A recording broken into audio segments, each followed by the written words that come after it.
بسم الله الرحمن الرحيم. السلام عليكم ورحمة الله وبركاته. ازيكم حبايبي، عاملين ايه؟ ان شاء الله تكونوا بخير. النهاردة بإذن ربنا هنعمل مع بعض العجة. اول حاجة انا خرطت بصل كتير زي ما انتم شايفين كده، بصوا لونه عامل ازاي، وحطيته في زيت يكون النسبة بتاعته كويسة، ما تقلليش عشان ما يتحرقش منك وما تكتريش زيادة عن اللزوم. وقلبته على نار متوسطة ولا عالية ولا واطية زي ما انتوا شايفين كده. الدرجة دي بتاعته كويسة. انا قلت اعمل الخطوة دي عشان خاطر بتاخد وقت فما يبقاش الفيديو طويل عليكم. بعد ما البصل بيوصل معاكي للدرجة دي، انا طبعا هعمل صينية كبيرة، مش هعمل صينية صغيرة. ماشي، نسمي الرحمن بقى ونجيب دقيق. بسم الله الرحمن الرحيم. نلف بيه البصل ده، يعني ترش الدقيق النار شغالة، انا ما طفيتش البوتاجاز لسه.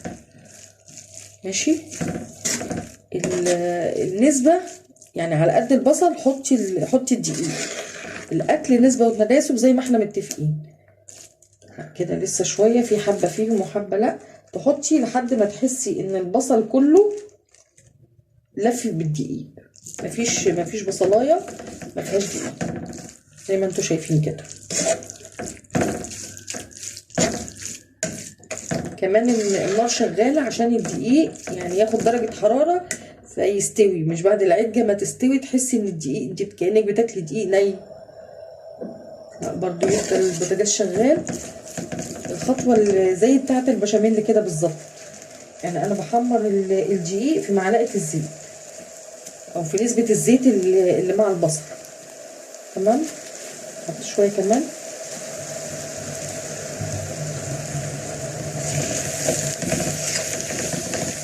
مش هقولك بقى انا حطيت كوبايه، حطيت نص كوبايه، انا حطيت لحد ما انتوا طبعا شايفين البصل لف بالدقيق،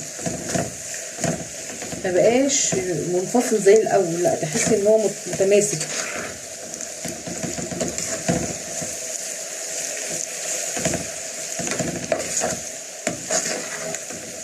وبعد ما اعمل بقى الخطوه دي وخلاص اتاكد ان الدقيق خد تقليبه كده في الزيت وخد درجه حراره، يعني اتقلب في الزيت كويس. تمام، اطفي بقى واسيبه يبرد خالص.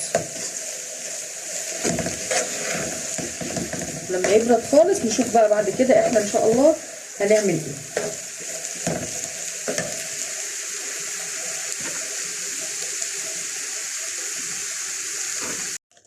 بصوا بقى حبايبي، البصل برد وانا غسلت الخضره وحطيتها برضو نسبه وتناسب. وادي البيض وملح وفلفل، وحط بودر لان طبعا الصينيه ما شاء الله كبيره كده. حطينا كل الحاجه بتاعتنا، سمي الله بقى. بسم الله الرحمن الرحيم. ونقلب كل الكلام الجميل ده مع بعضه كده عشان تتمزج كويس. طبعا انا مش هسوي في الصينيه دي، انا بقلبهم وبعد كده هنجيب صينيه اكبر. طبعا زي ما انتوا شايفين كده، مش عارفه التليفون ماله.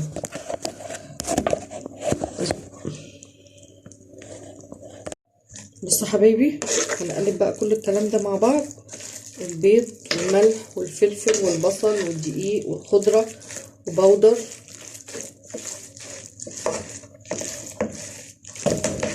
امزجهم كويس بقى كده عشان ما تبقاش حته فيها خضره كتيره، حته ما فيهاش خالص، والبيض نفس الكلام والتوابل برضو. الخضره نسبه وتناسب، يعني تحطي وتقلبي، حسيتي ان هو قليل زودي كمان شويه. ما تقطعيش في الاول حبه كتار، لا اعملي على قد البصل اللي انت عاملاه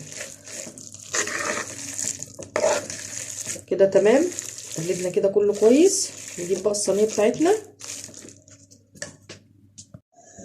بصوا بقى، دي الصينيه اللي انا هسوي فيها العجه، وولعت الفرن عشان يسخن. سمي الرحمن بقى. حط الزيت برضو على قد القاع بتاع الصينيه، على قد الكميه اللي انت عاملاها. كل حاجه في الاكل بتبقى نسبه وتناسب. بسم الله الرحمن الرحيم. بس كده نلف كده الزيت عشان العجه ما تلزقش في الصينيه. يسخن بعدين ننزل بيها بقى. بسم الله الرحمن الرحيم. بس لازم الزيت يسخن قوي، مش تدفيه بس، لا لما احطها كده تعمل صوت جامد.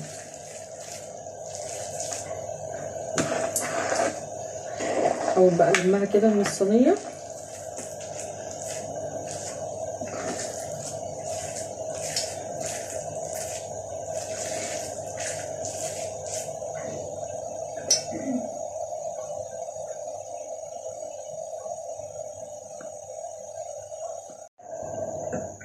بصوا حبايبي خلاص بقى الزيت سخن.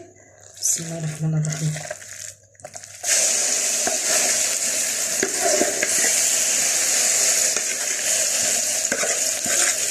ننزل كل الكمية، وبعدين بقى ابتدي افردها واسويها. ابتدي تفرديها بقى في الصينية وتسويها، متخليش حتة عالية وحتة منخفضة، لا كله يبقى في نفس ذات المستوى كده.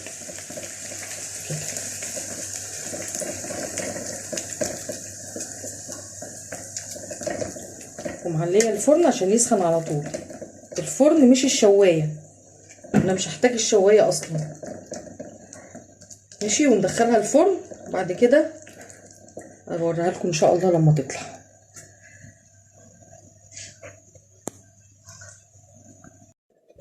كده حبايبي زي ما انتوا شايفين ما شاء الله الصينيه طلعت زي الفل. وعملت جنبها بطاطس مسلوقه، ما حطيتش عليها توم ولا اي حاجه، انا قلبتها بس في معلقه سمنه وزبده كده، طعمها بيبقى جميل. وطبق سلطه ما شاء الله. يلا بقى نشوف العجه بتاعتنا. طبعا العيش البلدي ده شيء اساسي.